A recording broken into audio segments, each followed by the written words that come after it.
મહત્વના સમાચારથી કરીએ શરૂઆત। દેવાયત ખવડ અને બ્રિજરાજ દાન ખુલ્લા મંચ પર ઝઘડ્યા હતા, ફેંક્યો જંગનો પડકાર। મારી સિસ્ટમ બીજી છે, મારી સિસ્ટમ બીજી છે। હવે એકચ્યુઅલી તારી સિસ્ટમ વા મને મારી માની શરમ હતી ને એટલે માફી માંગી। હવે સિસ્ટમના દીકરાઓ વયા આવજો, આ લાગુ પડે ને વટથી। કંઈક આ રીતે બે લોક ગાયક દેવાયત ખવડ અને બ્રિજરાજ દાન ખુલ્લેઆમ ઝઘડી રહ્યા છે। બ્રિજરાજ દાન ગઢવી અને દેવાયત ખવડ વચ્ચેનો વિવાદ હાલ ચર્ચાનો વિષય બન્યો છે।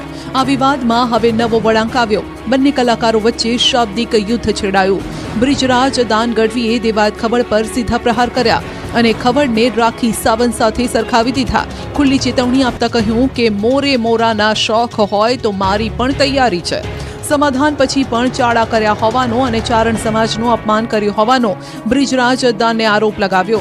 કહ્યું કે સહન થતું હતું ત્યાં સુધી કર્યું, હવે માપમાં રહો ને પાછા વળી જાઓ। આ વિવાદ કંઈ નવો નથી। આ વિવાદની શરૂઆત હકીકતમાં 2022માં થઈ, જેમાં દેવાયત ખવડ અને બ્રિજરાજ દાન વચ્ચે આ વિવાદના બીજ રોપાયા હતા। તો આ મુદ્દે ખુલીને બોલ્યા છે હકાભા ગઢવી। કલાકારો વચ્ચે ઝઘડાથી હકાભા લાલઘૂમ થયા। નામ લીધા વિના હકાભાએ બંનેને વિનંતી કરી કે બુદ્ધિ ન હોય તો કલાકારો ઝઘડો કરે છે તેમ કહીને ગુસ્સો ઠાલવ્યો। બાજે બુદ્ધિ ન હોય તો બાજે, બુદ્ધિ નો ભાવ આપણે ઝઘડો કરવાનો ન હોય સાહેબ। દુનિયા અરે હમણાંથી કલાકારની દુનિયા દાન કરે, મારા કલાકારમાં આવી વિષય છે। બીજી તરફ કાજલ મહેરિયા અને સાગર પટેલ ઝઘડ્યા। ગુજરાતી સિંગરના પરફોર્મન્સ કરતા અત્યારે તેમના વિવાદની ચર્ચા થઈ રહી છે। હજુ તો દેવાયત ખવડ અને બ્રિજરાજ ગઢવીનો વિવાદ જ ભડકે બળી રહ્યો છે, તે હવે કાજલ મહેરિયા અને સાગર પટેલના વિવાદનો જ્વાળામુખી ફાટ્યો છે। દ્વારકામાં એક કાર્યક્રમમાં કાજલ મહેરિયાએ મા ઉમિયા પર અભદ્ર ટિપ્પણી કરતા ઝઘડો શરૂ થયો છે। કાજલ મહેરિયા અને સાગર પટેલ આમને સામને આવી ગયા હતા। સિંગર કાજલ મહેરિયા પર સાગર પટેલે આકરા પ્રહારો કર્યા। આક્ષેપ કર્યો કે મા ઉમિયા માટે અપશબ્દો બોલ્યા। મહેરિયાએ એટલું જ નહીં, માતાજીના અપશબ્દો બોલ્યા। સાથે જ પાટીદારોને અપીલ કરી કે પાટીદારો કાજલ મહેરિયાને સ્ટેજ પર ન ચડવા દેતા। આ મુદ્દે કાજલ મહેરિયાએ સાગરના આક્ષેપોને ફગાવ્યા। સાગર પટેલના આરોપો નકાર્યા। ખુલાસો કરતા કહ્યું કે આ વાત સાબિત કરો તે ગાવાનું છોડી દેશે। દાવો કર્યો કે ઉમિયા માતા અને પાટીદાર વિશે હું બોલી નથી। ઉઘાડા પગે ઊંઝા જઈ દીવો ઉપાડવા તૈયારી દર્શાવી। આગેવાનોની હાજરીમાં સાબિતી આપવા તૈયારી દર્શાવી। પાયલ ગોટીને ન્યાય મળે તે માટે કોંગ્રેસે અમરેલીમાં કર્યા ધરણા। અમરેલીના ધારાસભ્ય કૌશિક વેકરિયાને બદનામ કરતા લેટર કાંડ મામલે હવે અમરેલી પોલિટિક્સ રીતે એપી સેન્ટર બન્યું છે। ધારાસભ્ય કૌશિક વેકરિયા અને જિલ્લા પોલીસ વડાને અલ્ટિમેટમ આપ્યા બાદ પરેશ ધાનાણી આજથી 24 કલાક માટે નારી સ્વાભિમાન આંદોલન પર બેઠા છે। ધાનાણીના આ ધરણામાં પૂર્વ સાંસદ વીરજી ઠુમ્મર, પૂર્વ ધારાસભ્ય લલિત વસોયા સહિતના પૂર્વ ધારાસભ્યો સાથે અન્ય કોંગ્રેસના નેતાઓ પણ જોડાયા। કોઈ અનિચ્છનીય બનાવ ન બને તે માટે ચુસ્ત પોલીસ બંદોબસ્ત ગોઠવાયો। કોંગ્રેસ નેતા પરેશ ધાનાણી, પ્રતાપ દુધાત અને વીરજી ઠુમ્મર સહિતના કોંગી આગેવાનોએ સાંજના 6 વાગે જાહેર ચર્ચા માટે રાજકમલ ચોકમાં બેસ્યા। તેમણે જુદા જુદા 8 મુદ્દાઓને લઈને કૌશિક વેકરિયાને અમરેલીના ચોકમાં ચર્ચા માટે અગાઉથી જ પડકાર ફેંક્યો, જો કે વેકરિયા ચોકમાં ચર્ચા માટે આવ્યા ન હતા। આ ઉપરાંત હાઈકોર્ટના વકીલ પણ પાયલ ગોટીની મદદ માટે અમરેલી દોડી આવ્યા। પોલીસ વડા સંજય ખરાત, પીઆઈ પરમાર અને અન્ય જવાબદારો સામે હાઈકોર્ટમાં પિટિશન દાખલ કરવાની જાહેરાત કરી। પાયલ ગોટીને ન્યાય અપાવવાની માંગ સાથે વિરોધ નોંધાવ્યો। ચાર પગનો આતંક હજી પણ ખતમ નથી થઈ રહ્યો। સાબરકાંઠાની અંદર આંખલાઓ બાખડ્યા। આખલાના આતંકથી હિંમતનગરના પોલો ગ્રાઉન્ડ વિસ્તારમાં હાહાકાર મચી ગયો। સાબરકાંઠામાં આખલાઓ એવા બાખડ્યા કે આખી શેરીમાં ફરતા પશુઓ ડરી ગયા। મહિલાઓ પણ ભાગતા નીચે પટકાઈ। હિંમતનગરના પોલો ગ્રાઉન્ડ વિસ્તારની ઋષભદેવ સોસાયટીમાં 2 આખલાઓ જંગી ચઢ્યા। બંને જાણે એકબીજાના દુશ્મન હોય એ રીતે સામસામે આવી ગયા। આખલાઓ જાણે શક્તિ પ્રદર્શન કરતા હોય તેમ રોડ પર સન્નાટો છવાઈ ગયો। આખલાઓને આડે જે આવ્યું તે ગયું જેવી સ્થિતિ સર્જાઈ।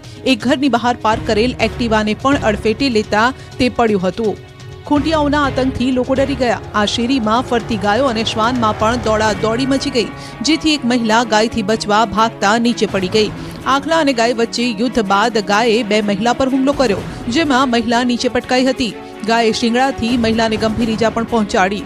આખરે ગાયના ચંગુલમાંથી મહિલા બચી ગઈ, જો કે મહિલાને હાથના ભાગે ફ્રેક્ચર આવ્યું। 2 આખલાના યુદ્ધમાં કેટલાક વાહનોને પણ નુકસાન થયું। સ્થાનિકોએ નગરપાલિકામાં લેખિતમાં જાણ પણ કરી છે। આ તરફ બનાસકાંઠાના ડીસામાં રખડતા ઢોરનો આતંક જોવા મળ્યો. ઢોરે એક વ્યક્તિને અડફેટે લેતા ઈજાગ્રસ્ત થયો. બાળકીને સ્કૂલે મૂકવા જતા હતા ત્યારે જ અડફેટે લેતા ઈજા પહોંચી. તો દ્વારકા નગરીને પણ આંખલાઓએ માથે લીધી છે.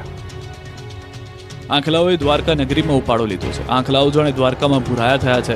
આ વખતે યાત્રાધામ દ્વારકામાં શાક માર્કેટ ચોક પાસે આતંક મચાવ્યો હતો.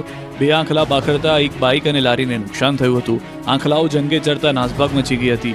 નાના વેપારીની રેકડીનો સામાન વેરવિખેર થઈ ગયો. 2 આંખલાઓ બાખડતા સ્થાનિક લોકોએ ભગાવવાનો પ્રયત્ન કર્યો. પાણી નાખી લાકડીઓ મારી આંખલાઓને છૂટા કરવાનો પ્રયાસ કર્યો. વારંવાર આંખલાઓના આતંકથી યાત્રિકો સહિત સ્થાનિકોમાં શ્વાસ અદ્ધર થઈ ગયા છે. આ દ્રશ્યો પણ દ્વારકાના જ છે. થોડા દિવસ પહેલા પણ દ્વારકાના મંદિર નજીક મોટી સંખ્યામાં ભક્તો લાઇનમાં ઊભા હતા. દ્વારકાધીશના દર્શન કરવા માટે લાંબી કતાર લાગી હતી. લોકો કૃષ્ણમય હતા. માહોલ પણ ભક્તિનો હતો. ત્યારે જ અચાનક દોડતા દોડતા લાઇનમાં આંખલો આવી ચડતા નાસભાગ મચી ગઈ. નાનકડી શેરીમાં આંખલાએ એન્ટ્રી મારી અને ભક્તોને શિંગડે ભરાવ્યા. ભક્તોમાં નાસભાગ મચી ગઈ. લોકો ડરી ગયા. રખડતા પશુઓ સામે કાર્યવાહી ન થતા યાત્રીઓમાં રોષ જોવા મળ્યો. ગોધરામાં 7 લોકો પર કપિરાજે કર્યો હુમલો. પંચમહાલ ગોધરામાં કપિરાજનો આતંક જોવા મળ્યો છે. ગોધરાના સાવલીવાડ તેલંગ હાઈસ્કૂલ સહિતના વિસ્તારમાં કપિરાજે આતંક મચાવતા અનેક લોકોને બચકા ભર્યા. મહિલા સહિતને સતત બીજા દિવસે નિશાન બનાવી હુમલો કરતા રહીશોમાં ફફડાટ ફેલાયો. ત્યારે આજે વધુ 7 વ્યક્તિઓને અચાનક હુમલો કરી ઈજા પહોંચાડી. ઈજાગ્રસ્તને ગોધરા સિવિલ હોસ્પિટલ સારવાર આપવામાં આવી, જેમાં કેટલાક ઈજાગ્રસ્તને ટાંકા લેવાની ફરજ પડી. વન વિભાગે તેલંગ હાઈસ્કૂલમાં કપિરાજને પકડવા પાંજરું તો ગોઠવ્યું છે, પરંતુ કપિરાજ હાથ તાળી આપી રહ્યો છે. સ્થાનિકો માટે કપિરાજના હુમલાના ડરથી બહાર નીકળવું પણ મુશ્કેલ બન્યું છે. આ તરફ 4 પગનો આતંક આરામ નથી લઈ રહ્યો. વલસાડના ગામડામાં પણ દીપડાના ધામા. વલસાડના ભાગવાનાળા ગામમાં દીપડાના આટાફેરાથી સ્થાનિકોમાં ફફડાટ. જૂના કોસંબા રોડ પર એક વાડીમાં દીપડાએ દેખા દેતા ચકચાર મચી ગઈ. વાડીમાં પશુઓ બાંધેલા તબેલા નજીક દીપડો દેખાતા વાડી માલિક દંપતીએ બૂમાબૂમ કરી મૂકી, જેથી ગ્રામજનો એકઠા થયા અને દીપડો નાસી છૂટ્યો. ગ્રામજનો મોડી રાત સુધી મશાલો લઈને ફર્યા. ફટાકડા ફોડી દીપડાને શોધવા ભગાડવા પ્રયાસ કર્યા. રહેણાંક વિસ્તારમાં દીપડાના આટાફેરાથી સ્થાનિકોમાં દહેશત છે. લોકો ખેતરમાં જતા ડરે છે. પશુઓ સામે પણ ખતરો ઊભો થયો છે. વન વિભાગ પાંજરા મૂકી વહેલી તકે દીપડાને પકડે તેવી લોકોની માંગ છે. વલસાડ જિલ્લામાં ખોરાકની શોધમાં દીપડા જેવા હિંસક પશુઓ જંગલ છોડી શહેરી રહેણાંક વિસ્તાર તરફ આવવાના બનાવ વધી ગયા છે. ત્યારે વધુ એક વખત વલસાડ શહેરના છેવાડે આવેલા આ વિસ્તારમાં ભયનો માહોલ છે. લોકો રાતોની ઊંઘ હરામ કરીને જાગી રહ્યા છે. દાહોદમાં 15 ફૂટ ઊંડા કૂવામાં ખાબક્યો દીપડો.